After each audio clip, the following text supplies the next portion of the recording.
এমন ভাবে একটা মানুষের আত্মাকে পার করা হয়, মানুষটা যদি ভালো হয়। ওই জন্য দেখতে পাবেন কিছু লোক আছে কথা বলতে বলতে হাসতে হাসতে চলে গেল, বড় মেয়ের সঙ্গে কথা বলছে চলে গেল, বৌমার সঙ্গে কথা বলতে বলতে চলে গেল, ভাইয়ের সঙ্গে কথা বলতে বলতে লোকটা যেন চিরনিদ্রায় চলে গেল, আর জীবনে কোনোদিন ফিরত আসবে না। কিন্তু বিশ্ব নবী বললেন, লোকটা যদি বদকার হয়, লোকটা যদি খারাপ হয়, লোকটার যদি ঈমানে যদি পোকা যদি লেগে থাকে, তাহলে মালাকুল মউত তার আত্মাটাকে এত কঠিন করে ধরে যে তার আত্মাটাকে পার করার সময় তার শিরা উপশিরা সমস্ত কিছু যেন মালাকুল মউতের হাতে যেন ছিঁড়ে যেন চলে আসে। বন্ধুরা আমার, ওই জন্য দেখতে পাওয়া যায় কিছু কিছু মানুষ যখন মারা যায়, কারো চোখ বড় হয়ে যায়, কারো হাতগুলো বেঁকে যায়, কারো পা গুলো বেঁকে যায়, কেউ দেখবেন পা গুলো বেঁকিয়ে রাখে, কেউ দেখবেন হা করে থাকে, চোখ বার করে থাকে। এটাও কিন্তু একটা ভালো মন্দ মৃত্যুর লক্ষণ হতে পারে। বিশ্ব নবী বললেন, লোকটা যদি খারাপ মৃত্যু হয়, মালাকুল মউত তার আত্মাটাকে এত কঠিন করে ধরে যেন তার শিরা উপশিরা সব যেন ছিঁড়ে চলে আসে। আর ওই লোকটা কষ্টের কারণে বারবার একটা কথা বলে, রব্বি লাউলা আখরতানি ইলা আজালিন করিব ফাআসাদদাকা ওয়া আকুম মিনাস সালিহিন। হে আমার প্রতিপালক, পৃথিবীতে থাকার মতো আমার টাইম নাই, মালাকুল মউত চলে এসেছে, আমি আর পৃথিবীতে থাকতে পারবো না, তবে আল্লাহ তুমি আমাকে একটা বার টাইম দাও, ফাসাদদাকা ওয়া কুম মিনাস সালিহিন। আমি পৃথিবীতে আর একবার যাই, আমি গিয়ে কিছু দান করে আসি, আর তার বিনিময়ে ভালো লোকের অন্তর্ভুক্ত হয়ে তোমার কাছে ফেরত আসি। তার মানে একটা লোকের মৃত্যুর আগে শেষ ইচ্ছা কি? আল্লাহ সুযোগ দাও, কি করবো? দান করবো। এবার আপনাকে মজার কথা বলি, আচ্ছা পৃথিবীতে সব থেকে দামি ইবাদতের নাম কি, যে ইবাদত ছেড়ে দিলে মুসলিম থাকে না? সালাত, নামাজ, তাই তো? জি। আচ্ছা কই লোকটা বলছেন আল্লাহ একটু টাইম দাও, দূরে কাছে নামাজ পড়ি, এত দামি ইবাদত বলছে না কেন? বলছে লোকটা কই বলছে না আল্লাহ একটু টাইম দাও, দুটো রোজা রেখে আসি, এ কথা বলছে না কেন? লোকটা কি বলছে? ফাসাদদাকা ওয়া কুম মিনাস সালিহিন। আল্লাহ একটু টাইম না দিয়ে সাদাকা করি, তার বিনিময়ে ভালো মানুষদের অন্তর্ভুক্ত হয়ে যায়। এবার এখানে একটা গুরুত্বপূর্ণ কথা আপনাদেরকে স্মরণ করিয়ে দিই। পৃথিবীতে যত ইবাদত আছে, প্রত্যেক ইবাদতের নিজস্ব পদ্ধতি আছে, আছে না নেই? আছে। যেমন আপনি যদি ঠিক জোহরের নামাজটা সকাল 8টার দিকে আদায় করেন, চলবে? আর বিনা ওযুতে যদি নামাজ পড়েন, চলবে? চলবে না। কারণ ওয়াক্ত হতে হবে, ওযু থাকতে হবে। আর জোহরের নামাজ যদি 3 রাকাত পড়েন, চলবে? চলবে। তার মানে নির্দিষ্ট একটা পদ্ধতি আছে, তাই না? জি। পৃথিবীতে একটা ইবাদত আছে, তার কোনো পদ্ধতি নেই। তার নাম কি? সাদাকা। আচ্ছা সাদাকার দাম এক না আলাদা? বলছে আলাদা। আলাদা কিছু বুঝে না, এমনিতে শুনে আসছে খেপা। যার নাম লাউ তারই নাম কদু।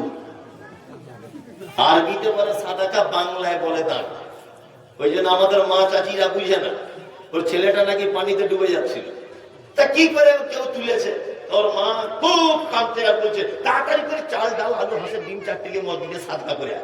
আর ইমাম সাহেবকে বলবি এটা সাদাকা চাল, মসজিদে যেন কাজে না লাগায়, এটা মাদ্রাসা দিতে বলবি। তোমাকে কে বুদ্ধি দিল? সাদাকা মানেই তো দান। এবারে দুটো ভাগ আছে, সাদাকার কটা ভাগ? দুটো। এক ফরজ সাদাকা, যেমন যাকাতুল ফিতর, এটা ফরজ, বাৎসরিক যে যাকাত, এটা ফরজ। আর বাকিটা কি সুন্নত বা নফল। ওই লোকটা কি বলছে? ফাসাদদাকা ওয়া কুম মিনাস সালিহিন।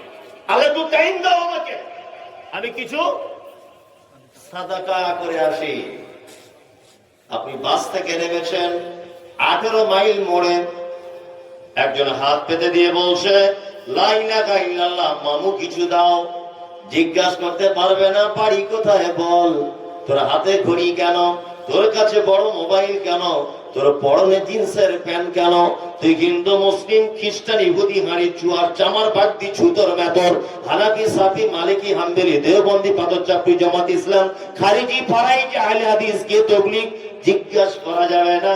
হাত পেতেছে তুমি দিয়ে দাও, কোনো প্রশ্ন চলবে না।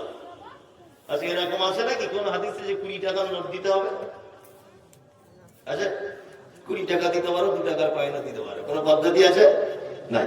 ওই জন্য ওই লোকটা মৃত্যুর আগে সহজ আমলটা গ্রহণ করার জন্য আল্লাহকে বলছে আল্লাহ আমাকে টাইম দাও, কিছু দান করে আসি, তাড়াতাড়ি করে কিছু দান করে আসি।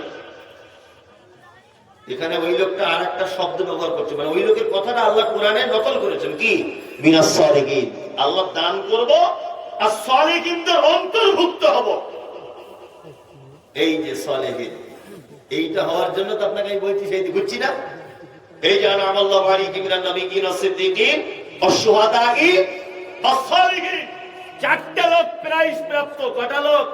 চারটে। তার মধ্যে 4 নম্বরে কে? সালিহিন। আর এই লোকটা কি বলছে? ফাসাদ্দাকা ওয়া আকুম মিনাস সালিহিন, আল্লাহ টাইম দাও, দান করব, সালিহিন হব। তার মানে পৃথিবীতে যত ভালো কাজ করে সালিহিন হওয়া যায়, কোন কাজ করলে বেশি সালিহিন হওয়া যায়? দান। যদি বলেছে বক্তারা পারেও ঠিক ঠিক সারা ঘুরে ঘুরে ঘুরে ঘুরে লাইনে চলে এলো, কি ক্যাপাসিটি এদের, হ্যাঁ মনে মনে ভাবছে না? ওই জন্যই তো বক্তা, ওই ক্যাপাসিটিটার নামই তো বক্তা। কি বলো বুঝলে? ওই ক্যাপাসিটিটার নামই বক্তা। বক্তা আকাশ থেকে পড়ে না, আকাশ থেকে পড়ে। দেখুন সেই ঘুরে ঘুরে ঘুরে ঘুরে আমি মসজিদে যাওয়া ঠিক দানের জায়গা দিয়ে এলাম, কত ইহদিনাস সিরাতাল মুস্তাকিম, ওইটা বোঝানোর জন্যই দেখুন এই সালিহিনে জুড়ে দিয়েছি, তাই না? বক্তব্যটা একটা শিল্প। বক্তব্য কি? শিল্প। মারাত্মক কিছু লাগে না, শুধু একটু শিল্প জানা থাকলেই সে বক্তা হতে পারবে, কোনো সমস্যা নেই। শিল্প সালিহিন। তাহলে পৃথিবীর সর্বশ্রেষ্ঠ সালিহিন কে? যারা আল্লাহ রাস্তায় দান করে। এবার আপনাদেরকে আমি কয়েকটা প্রশ্ন করবো, প্রশ্নের উত্তরটা দেবেন। আর বিনীত অনুরোধ করে বলছি, বক্তব্য এতক্ষণ যা শুনেছেন আপনি সব যদি ভুলে যান, আমার কোন আপত্তি নেই। এইবার আপনাদেরকে যে কথাটা বলবো, এইটা যদি আপনি ভোলেন, তাহলে আমি বলবো যে সত্যি আপনার ইমানে পোকা লেগেছে। এই যারা মোবাইল রাখুন, এই কথাটা শুনুন মরা মানুষের মতো। স্টেজে যারা আছেন, স্টেজের বাইরে যারা আছেন, সবাই একদম নীরবতা পালন করার মতো করে বসে এই কথাটা শুনুন। আচ্ছা বলুন তো, পৃথিবীতে সব থেকে বেশি নেকি হয় কোন জায়গায় খরচা করলে? বলুন। মসজিদে, তাই তো? আর কেউ কোনো অপশন নেবেন? নেবেন? নেবেন? মসজিদে হয়নি, মাদ্রাসায় ওটাও হয়নি, তাহলে আমি তাহলে দুটোর একটাও নাই, কবরস্থানে ওটাও ভুল। তাহলে ঠিকটা আপনি বলে দেন, আমি তো কোরআন দিয়ে বলবো, তখন তো আপনি কিছু বলতে পারবেন না। বলতে পারবেন? পৃথিবীতে আল্লাহ বলছেন একটা জায়গায় খরচা করা সব থেকে উত্তম, একটা জায়গা, সেই জায়গাটা আমি আপনাদেরকে বলবো। এক, আচ্ছা আপনারা যারা বসে আছেন মালদা জেলার মানুষ, বাপ মা যাদের বুড়ো হয়ে গেছে, বাপ মা যাদের বুড়ো হয়ে গেছে, আপনারা 4 ভাই, আপনার মা কি সিস্টেমে ভাত খায়? আব্বা মা আপনাদের কাছে ভাত খায় কেমন করে? পালি সিস্টেম।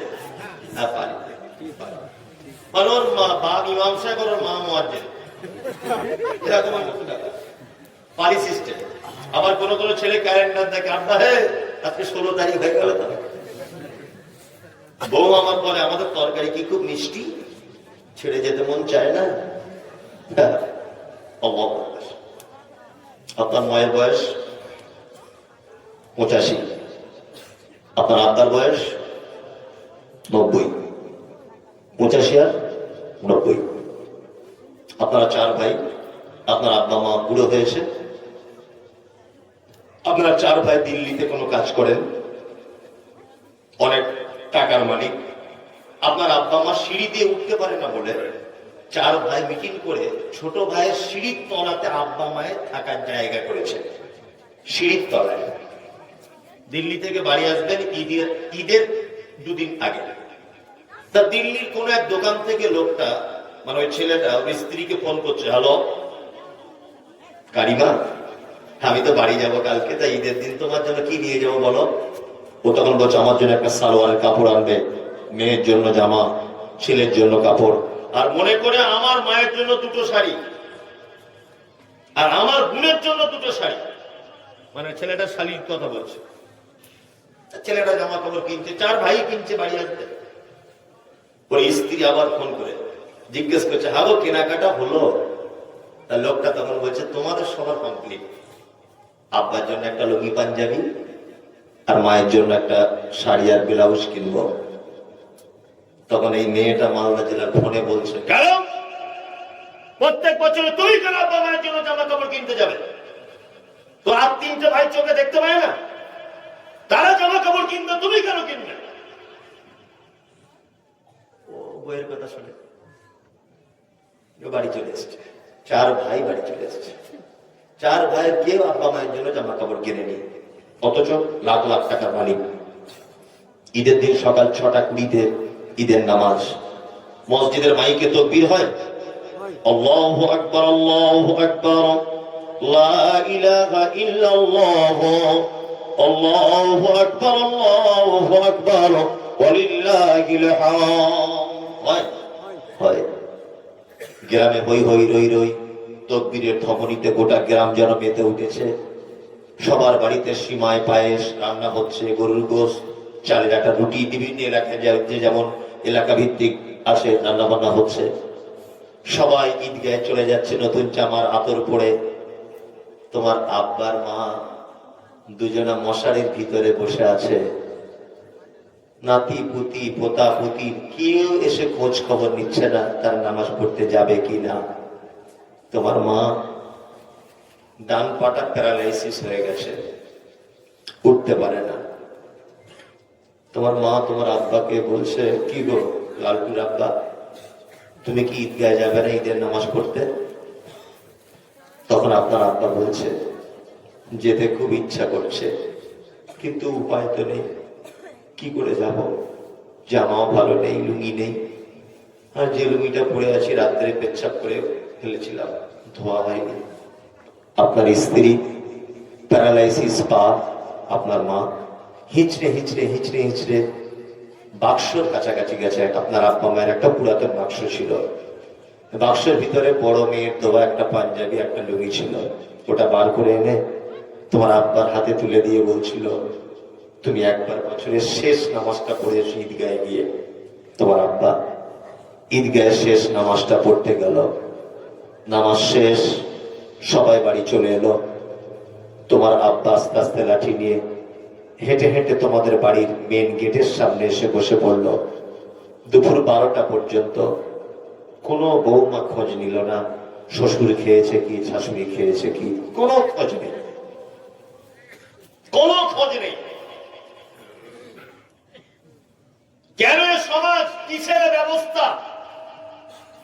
আজকে উচিত ছিল ঈদের দিনে 2টা বেটা বগলের তলা দিয়ে আব্বাকে ধরবে 2 জন, একজন আব্বার লুঙ্গি ধরে থাকবে আর একজন আব্বার লাঠিটা হাতে নিবে। 4 ভাই 4 দিকে বসবে ঈদগাতে, মাঝখানে তার আব্বা বসে থাকবে। উচিত ছিল তার মা 4টে বৌমা মিলে তাকে সুন্দর কাপড় পরিয়ে তার মাথাতে চিরুনি করে দিয়ে লাল চেয়ারে বসিয়ে রাখবে। পোতা পুতিন এসে দাদিকে বলবে, দাদি আসসালামু আলাইকুম। বাচ্চা ছেলেরা হাসি ঠাট্টা করে অনেক কিছু বলবে, দাদি ঈদের দিন আজকে অনেক কিছু আনন্দ, সমস্ত আনন্দ থেকে তারা বঞ্চিত। মশারির ভিতরে প্যারালাইসিসের রোগী মা আমার পেচ্ছাপ পায়খানা করা কাপড় পরে থর থর থর থর থর থর করে কাঁপছে। কেন এ সমাজ ব্যবস্থা? কিসের শিক্ষিত সমাজ?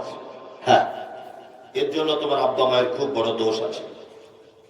তোমার মায়ের থেকে বদমাইশ মেয়ে মালদা জেলাতে আর কেউ নেই। তোমার মায়ের বদমাইশিটা একটা একটা করে বলি। তোমার মা ছিল এই গ্রামের সব থেকে পর্দাশীল নারী।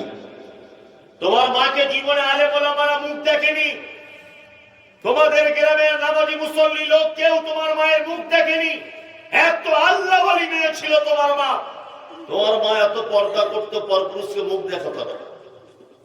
তোমার সেই মা তোমার মতো অপদার্থ বেটাকে জন্ম দিতে গিয়ে মালদার হাসপাতালের বেডে পরপুরুষ ডাক্তারের সামনে শাড়ি ব্লাউজ খুলে উলঙ্গ হয়ে তার লজ্জের স্থান দেখিয়ে দিয়েছিল, যে মা জীবনে কোনোদিন কাউকে মুখ দেখায়নি।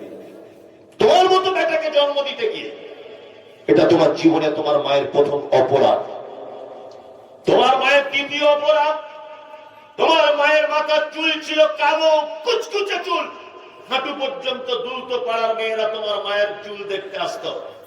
তোমার মতো বদমাইশ বেটাকে জন্ম দিতে গিয়ে হাসপাতালের বেডে কালো কুচকুচে মাথার চুল লাল রক্তে জমাট বেঁধে গিয়েছিল। এটা তোমার মায়ের জীবনের দ্বিতীয় বড় ভুল। তোমার মায়ের 3 নম্বরের ভুল, তোমার মা তোমার নানার 1 নম্বর আদরের বেটি। জীবনে কোনোদিন বেলেট দিয়ে তোমার মা নখ কাটতে পারত না, এত ভীতু তোমার মা। তোমার মা জীবনে সুচ দিয়ে নিজের ইনজেকশন নিতে পারেনি। কিন্তু তুমি যেদিন তোমার মায়ের পেটে ছিলে, তোমার মা ডাক্তারের কাছে চেক আপ করাতে গেছে। ডাক্তার বাবু বলেছে বাচ্চা আড়াআড়ি করে লেগে গেছে, সোজাসুজি বাচ্চা নেই, বাচ্চা মারা যেতে পারে, এখনই সিজার করতে হবে। ডাক্তার বাবু তোমার মায়ের হাত জোর করে বলেছিল, ডাক্তার বাবু আপনি দয়া করে আমার প্রাণের বিনিময়ে হলেও আপনি আমার বাচ্চাকে বাঁচান, প্রয়োজনে আপনি আমার পেট বার করে আমার বাচ্চাকে বার করুন। ডাক্তার বলেছিল তোমার কি কষ্ট হবে না? সেদিন তোমার মা বলেছিল কষ্ট তো দূরের কথা, আপনি আমার পেট চিড়ে দেন, আমার বাচ্চার মুখ দেখলে আমার সব কষ্ট দূর হয়ে যাবে। ডাক্তার বাবু ধারালো কাঁচি আর ছুরি দিয়ে তোমার মায়ের হাসা সাদা চকচকে চামড়া কেটে দিয়ে তোমার পৃথিবীর সূর্যের আলো দেখানো হয়েছিল। সেই যে মোটা সূচ আর সুতো দিয়ে তোমার মায়ের পেট সেলাই করে দিয়েছিল, আজ 85 বছর বয়সে তোমার মা তার ব্যথা অনুভব করে। তোমার মা মানে কে? তোমার মায়ের বাপের বাড়ি ছিল মালদায়। তোমার মা তোমাকে মালদা দিয়ে যাচ্ছে, তোমার বয়স তখন 1.5 বছর। তোমার মা বাসে উঠেছে, পানকার্ড ধরে দাঁড়িয়ে আছে, কন্ট্রাক্টর দেখছে বাচ্চা কোলে আছে একজন মহিলা। বাচ্চাটা বারবার, মানে তুমি সেদিন বারবার বলছিলে বাসে উঠে, মা আমাকে একটু দুধ দে, মা আমাকে একটু দুধ দে না, মা আমাকে একটু দুধ দে। আপনার মা পাড়া গ্রামের মেয়ে লজ্জা করছে, কি করে দুধ দিই? অসংখ্য যুবক ছেলেরা আপনার মায়ের দিকে ফেলফাল করে দেখছে। আপনার মায়ের বয়স তখন 24 থেকে 25। অপরূপা চরম সুন্দরী আপনার মা। দেখে কোনজন? হাঁসের ডিমের মতো চকচক চকচক করছে আপনার মায়ের মুখ। যুবক ছেলেরা আপনার মায়ের দিকে খারাপ দৃষ্টিতে দেখছে। কন্ট্রাক্টর আবহাওয়া বুঝতে পেরে কোলে বাচ্চা আছে বলে তোমার মাকে একটা সিট দিয়েছে জানালার ধারে। তোমার মা সিটটা পাওয়ার পরে তুমি যখন বারবার দুধ দুধ দুধ দুধ করছো, তোমার মা তখন চারিদিকে এরকম করে দেখে বুকের ব্লাউজটা লজ্জার মাথাতে ঝাঁটা মেরে ব্লাউজের হুক গুলো খুলে এক হাত দিয়ে বুকের বোঁটাতে তোমার মুখ লাগিয়ে দিয়েছে। এইভাবে তোমাকে ধরে আছে, একদিকে পেট থাকছে, একদিকে মাথায় কাপড় পড়ে যাচ্ছে, আর একদিকে বারবার এরকম করে দেখছে, কেউ দেখতে পাচ্ছে না তোমাকে। তোমার মা যদি সেদিন একবার মনে করতো বাসের ভিতরে তোকে দুধ দেবো না, আমাকে খুব লজ্জা করছে, অসংখ্য যুবক রয়েছে বাসের ভিতরে, বেটা আমি মমতাজুল ইসলাম বলছি, তুমি সেদিন কচি কণ্ঠনালী আটকে মৃত্যুর কোলে ঢলে পড়তে। এটা তোমার মায়ের জীবনের সব থেকে বড় অপরাধ, যে তোমার মতো অপদার্থ বেটাকে জন্ম দিতে গিয়ে বুকের লজ্জাস্থান পর্যন্ত পরপুরুষ দেখে ফেলেছে বাসের ভিতরে। তোমার মায়ের সব থেকে ইজ্জত সম্মান, তোমার মায়ের লজ্জাস্থান পর্যন্ত পরপুরুষ ডাক্তার দেখেছে। তোমার মতো অপদার্থ বেটাকে জন্ম দিতে গিয়ে মা লজ্জা করেনি। তোমার মা কে জানো? চিকিৎসা বিজ্ঞানীরা বলেছেন একটা বাচ্চাকে প্রত্যেক দিন তার মা 8 বার দুধ পান করে, একবারে 250 গ্রাম করে দুধ পান করাতে হয়। কোরআনের ভাষাতে প্রায় 30 মাসের কাছাকাছি দুধ পান করাতে হয়। 50 টাকা যদি দুধের লিটার হয়, আপনার মায়ের কত লাখ টাকার যে দুধ পান করেছেন, জীবনে কোনোদিন বিনিময় চাইনি। এটা তোমার মায়ের অপরাধ গুলো বললাম। তোমার আব্বাকে জানো তো? তোমার আব্বা রাজমিস্ত্রির লেবারের কাজ করতো দুর্গাপুরে। 60-65 বছর বয়স, দুতলার উপরে মশলা নিয়ে কাঁপতে কাঁপতে উঠতো। তোমার মা একদিন হঠাৎ করে ফোন করেছে, হঠাৎ, কি গো আব্দুল করিম আর স্কুলে যেতে চাইছে না, সাইকেল না কিনে দিলে। তোমার আব্বা টিফিন খরচা বাবদ ঠিকাদারের কাছে 20 টাকা করে পেটো 9টার দিকে। 3 মাসের 20 টাকা করে জমিয়ে টিফিন খাওয়ার টাকা তোমার মায়ের ব্যাংকে পাঠিয়ে দিয়ে বলেছিল আব্দুল করিমকে একটা সাইকেল কিনে দিও। এটা হচ্ছে তোমার আব্বা। আমি মমতাজুল ইসলাম প্রতিদিন অক্টোবরের 15 তারিখ থেকে বাড়ি থেকে বার হয়েছি, কন্টিনিউ প্রোগ্রাম চলছে, প্রতিদিন প্রোগ্রাম। আমি দেখতে পাই ওমরপুরে, আমি দেখতে পাই ফারাক্কায় 85-80 বছরের বুড়ো মানুষ জানুয়ারি মাসের হাড় কাঁপানো শীতে টোটো গাড়ির ভিতরে চাদর মুড়ি দিয়ে ঠক ঠক ঠক ঠক ঠক ঠক করে কাঁপছে। মাঝে মধ্যে গিয়ে জিজ্ঞেস করি, চাচা তোমার এই অবস্থা কেন? লোকগুলো মন খারাপ করে বলে, 4টে বেটাকে মানুষ করেছিলাম বাবা, 4 জন আর কেউ দেখে না। একটা মেয়েকে বিয়ে দিয়েছিলাম, জামাইটা কোনো কারণে ডিভোর্স হয়েছে, সেই মেয়েটারও 2টো বাচ্চা আছে। 80 বছর বয়সে টোটো চালাচ্ছি, রাত 2টোয় কলকাতা থেকে নাইট কোচ বাসগুলো আসবে, বস্তাতে করে কলকাতা থেকে মাল আসে। সেই মাল যদি 1 বস্তা কারোর বাড়িতে দিয়ে আসে 200 টাকা পাই, আমার নাতি পুতিদের জন্য খাবার কিনে নিয়ে যাই। কিসের সমাজ? কোরআন কি বলছে? কোরআন বলছে, ইয়াসালুনাকা মাযা ইউনফিকুন কুল মা আনফাকতুম মিন খায়রিন ফালিওয়ালিদাইন ওয়াল আকরাবিন ওয়াল ইয়াতামা ওয়াল মাসাকিন ওয়া ইবনিস সাবিল ওয়া মা তাফআলু মিন খায়রিন ফাইন্নাল্লাহা বিহি আলিম। মুহাম্মদ সাল্লাল্লাহু আলাইহি ওয়াসাল্লামকে জিজ্ঞাসা করা হচ্ছে, নবী আপনি বলুন, নবী আপনি বলুন, পৃথিবীতে যত খরচা করার জায়গা আছে, মসজিদ, মাদ্রাসা, ঈদগাহ, কবরস্থান, যত জায়গাতে মানুষ খরচা করে, উত্তম খরচা করার জায়গা কোনটা? আল্লাহর কোরআন আবার মুহাম্মদ সাল্লাল্লাহু আলাইহি ওয়াসাল্লামকে বলছেন, কুল নবী আপনি প্রশ্নকারীদের বলুন, মা আনফাকতুম মিন খায়রিন ফালিল ওয়ালিদাইন, সন্তান তার পিতামাতার জন্য যে টাকা খরচা করে পৃথিবীর শ্রেষ্ঠ খরচা এটা। মসজিদে দান করেছেন 1 লাখ, নেকি আপনার 1 লাখ হতে পারে। মাদ্রাসায় দান করেছেন 1 লাখ, নেকি আপনার 1 লাখ হতে পারে। শীতের দিনে আপনি এখন 18 মাইল বাজার থেকে 30 টাকা দিয়ে একটা আপনার মাকে মোজা কিনে দিয়ে বলেছেন, মা তুমি ফজরের সময় নামাজ পড়তে ওঠো, মোজাটা পায়ে পড়বে, ওযু করার পর তোমার ঠান্ডা লাগে। 1 লাখ টাকা দান করে যে নাকি এর থেকে লক্ষ কোটি গুণ বেশি নাকি মায়ের মোজা কিনে দিলেন। বলছে, মৌলভী সাহেব দোয়া করবেন একটু, আমি আবার পশ্চিম দিকে যাচ্ছি। আচ্ছা আচ্ছা আচ্ছা, মানে হজ করতে যাচ্ছে? হ্যাঁ, হজ করতে যাচ্ছি, হজ করতে যাচ্ছি। আপনার মা কোথায়? বলছে, আমার মা আমার বড় ভাইয়ের কাছে থাকে, আমি তো দেখাশোনা করি না। আস্তাগফিরুল্লাহ, তুমি হজ করতে যাচ্ছ, নির্লজ্জ, বেহায়া, বদমাইশ, তুমি তোমার মাকে দেখো না, তুমি হজ করতে যাচ্ছ। মুহাম্মদ সাল্লাল্লাহু আলাইহি ওয়াসাল্লাম বলেছেন, হুমা জান্নাতুকা ওয়া নারুকা, তোমার মায়ের কাছেই তোমার জান্নাত, তোমার মায়ের কাছে। তোমার মা পারি সিস্টেমে ভাত খায়, আর তুমি জান্নাতের জন্য মক্কায় ছুটছ। কে তোমাকে বুদ্ধি মাথাতে ঢোকালো? কে ঢোকালো তোমাকে? শোনো, বাপ মা যারা বেঁচে আছে আল্লাহর পক্ষ থেকে বড় নিয়ামত। আমার বয়স, আমি নিজের অভিজ্ঞতার কথা বলছি, আমার বয়স আমার মায়ের হিসাব অনুযায়ী 35 বছর প্লাস চলছে। আমি জলসা করে দূরে বাড়ি বলে 20 দিন 25 দিন বাড়ি যাই। এসআইআর এর কাগজ ঠিক করতে হবে বলে আমি আজকে রাতে বাড়ি যাব, কালকে আবার নদীয়াতে আমাকে আসতে হবে। তা আমি দেখেছি, আমি রাত 2টো, 3টে, 4টে, 5টার সময় বাড়িতে ঢুকি, আমার ড্রাইভার গাড়ি থামায়, দরজায় গেটে দাঁড়ায়, আমি শুধু একবার দরজায় আওয়াজ করি, আমার মা উঠে পড়ে, একবার ডাকি উঠে পড়ে, আর দরজা খুলেই আমাকে বলে, আরে খাওয়া দাওয়া করিস না নাকি?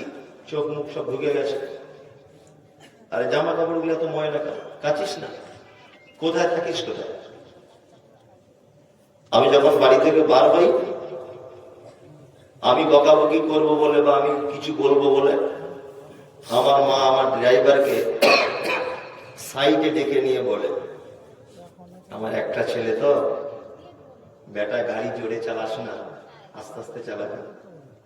আমার ড্রাইভার আমার বন্ধু মানুষ, ওরও মায়ের মতো, আস্তে আস্তে চালাবি বেটা, ঘুম লাগলে নেমে কোথাও চা খাবে দুজনা, গাড়ি জোরে চালাবি না, ওভারটেক করবি না, পুরো মানুষ। আমি আমার স্ত্রীকে ছোট করছি না, আর কোন ইউটিউবার এটা ছাড়বে না। আজকে বক্তব্য রাখছি আমি 10 বছর, এই 10 বছর যখনই বাড়ি গিয়েছি, দরজায় আমার মা দরজা খুলে দিয়েছে। আমার স্ত্রী একদিনও আগে উঠতে পারেনি দরজা খোলার জন্য। আমি ওকে ছোট করছি না, আমি গুরুত্ব বোঝাচ্ছি, এর নাম হচ্ছে মা। এর নাম কি? ডাক্তার বলেছে আপনার ব্লাড ক্যান্সার, আপনি মারা যাবেন, 3 মাসের মধ্যে মারা যাবেন। আপনার স্ত্রী দেখবেন অন্য ছেলেকে ফোনে ফোনে রেডি করে রাখবে, মারা গেলেই তার কাছে চলে যাবে। আপনার শ্বশুরে দেখবেন আপনাকে না জানিয়ে অন্য একটা ছেলেকে রেডি করে রেখে দিয়েছে, মরলেই তার কাছে চলে যাবে। আপনার স্ত্রী এখন বাড়ি গিয়ে বলবেন, তো ও কানগার বলবে তুমি আমার সোনা, তুমি আমার জান, তোমার ছাড়া বাঁচবো না, হাবি যাবি, তোমাকে পেয়ে আমি খুব ধন্য। নিঃশ্বাস বন্ধ হয়ে যাবে, তার 3 দিন পরে তার বাপ তাকে নিয়ে চলে যাবে। আপনি বিছানায় পড়ে থাকলে ও অন্য ছেলের সঙ্গে দেখবেন কিছু ঘটনা ঘটাবে। আপনি 3 বছর পেচ্ছাপ করুন বিছানায়, আর 3 বছর পায়খানা করুন বিছানায়, আপনার শরীরে পোকা হয়ে যাক, পোকা আপনার শরীর থেকে দুর্গন্ধ বার হোক, তবুও দেখবেন আপনার মা এই দোয়া করবে, আল্লাহ তুমি আমাকে তুলে নাও, আমার ছেলেকে ভালো করে দাও। আল্লাহ আমার ছেলে 2টো ছেলে আছে, তারা এতিম হয়ে যাবে, আল্লাহ তুমি আমাকে তুলে নাও, আমার ছেলেকে তুমি ভালো করে দাও। আপনার আব্বা গরিব মানুষ, 10-5 টাকা দেখবেন ফকির মিসকিনকে দিবে আর বলবে আমার ছেলের জন্য একটু দোয়া করবে তো, আমার ছেলে যেন ভালো হয়ে যায়, আমার ছেলের 2টো ছেলে আছে, আমার পোতাগুলি এতিম হয়ে যাবে, একটু দোয়া করবে। এর নাম তোমার আব্বার মা। কোথায় জান্নাত করছে না?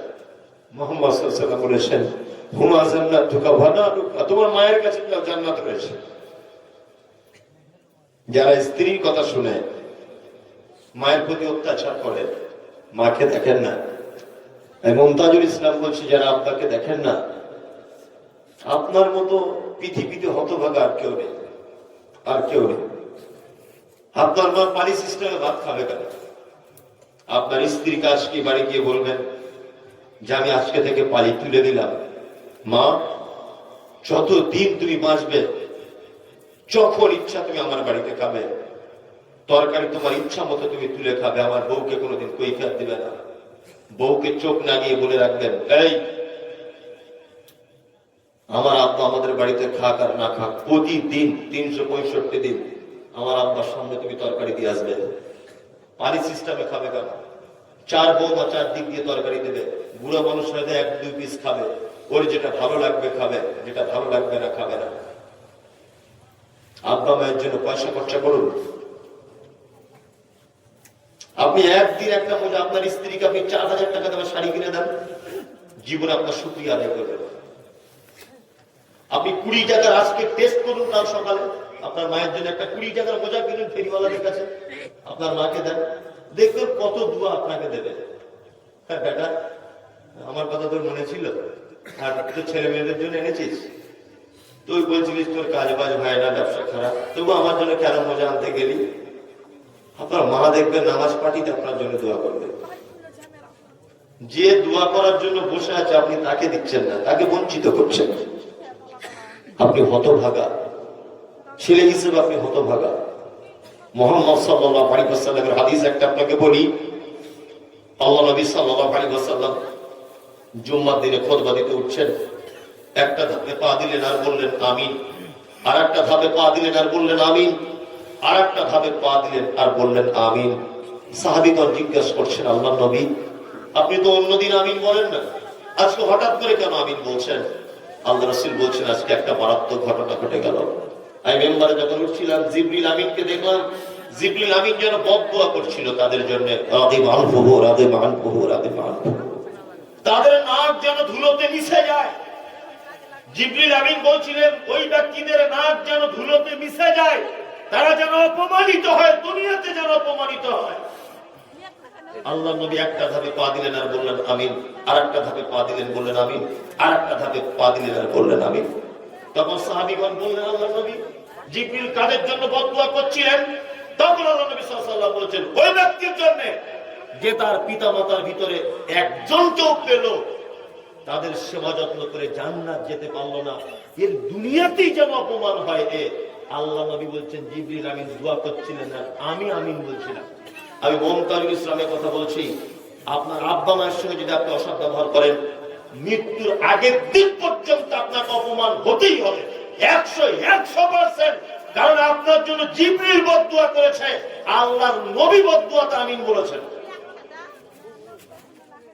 অপমান হতেই হবে। রমরমিয়ে ব্যবসা চলতো, ব্যবসা দেখবেন রাতারাতি আউট হয়ে গেছে, 5 কোটি টাকা একদম মেরে দিয়ে চলে গেছে। এইটাই আপনার অপমান। আপনি আপনার আব্বা মাকে দেখেন নিতে, হঠাৎ করে দেখবেন আপনি রাস্তা দিয়ে চলছিলেন, হঠাৎ করে অ্যাক্সিডেন্টে ঠ্যাং ভেঙে গেছে, এইটাই আপনার অপমান। আব্বা মাকে দেখেন নিতে। ওই জন্য আপনাকে বলেছি, যেখানেই যাবেন, রাস্তাঘাটে যেখানেই বার হবেন, আমার তো একটা দুটো চুল দাড়ি পাকতে শুরু করে দিয়েছে। আমার মা দিনে 2 বার অন্তত পক্ষে ফোন করবে, মানে ফোনটা লাগাতে জানে না, মানে কাউকে ডেকে বলে আমার বেটাকে একটু ফোন লাগানো, আর লাগিয়ে জিজ্ঞেস করবে, আরে ভাত খেয়েছিস, ভাত খেলি, বেশি করে পানি খাবি, আর সে সরিষার তেল মাখবি গোসল করে। মানে যেমন করে একটা মা তার ছেলেকে বলে, এটা মা, এটা আব্বা, জীবনে কোনোদিন এদের সঙ্গে খারাপ ব্যবহার করবো না, ইনশাআল্লাহ। ইনশাআল্লাহ। যারা দান করেছেন মসজিদে, যারা দান করেছেন মসজিদে, পৃথিবীতে সব থেকে উত্তম খরচা করার জায়গা কোথায় বলেছি? আব্বা মা। হ্যাঁ, কুইন্টাল কুইন্টাল দুধ পান করেছেন। 5টা লোক বলুন তো যে আমার পক্ষ থেকে আমি 5,000 টাকা আমার আব্বা মায়ের জন্য দিলাম মসজিদে, বলুন একটা লোক প্রথমে বলুন।